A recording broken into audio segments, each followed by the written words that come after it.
लेल तिलकोर एलै, रेहू माछक झोर भेलै। तरुआ लेल तिलकोर एलै, रेहू माछक झोर भेलै। की बनलै से नहीं पूछू, सगरो टोला शोर भेलै। तरुआ लेल तिलकोर एलै, रेहू माछक झोर भेलै।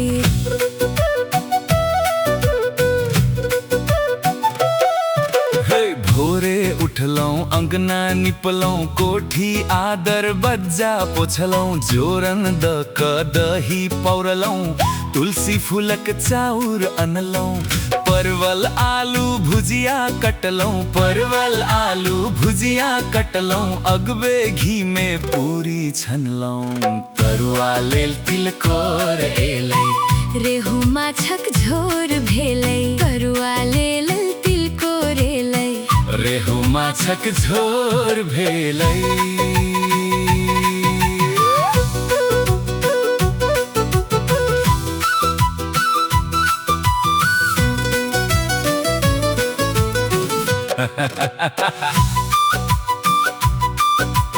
अपने गेलौं मल्हा पोखैर, 2-2 किलो माछ लेलौं। बर्तन बासन बना सुना क अपन ही हाथे सरिसो पिसलौं। ललका उजरा आधा किलो, ललका उजरा आधा किलो, कचरी मुरही संग लेलौं। तरुआ लेल तिलकोर एलै, रेहू माछक झोर भेलै। तरुआ लेल तिलकोर एलै, रेहू माछक झोर भेलै।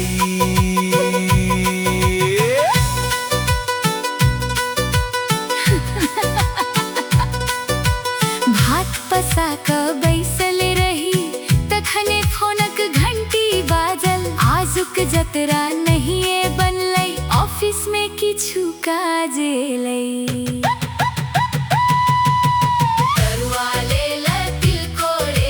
रेहू माछक झोर भेलै, तरुआ लेल तिलकोर एलै। रेहू माछक झोर भेलै। दूटा खिल्ली पान एलै, ऊपर सँ मखान एलै। तरुआ लेल तिलकोर एलै, रेहू माछक झोर भेलै।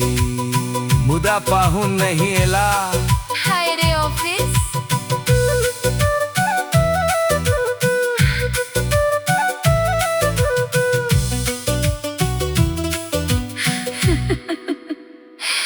हाय रे ऑफिस।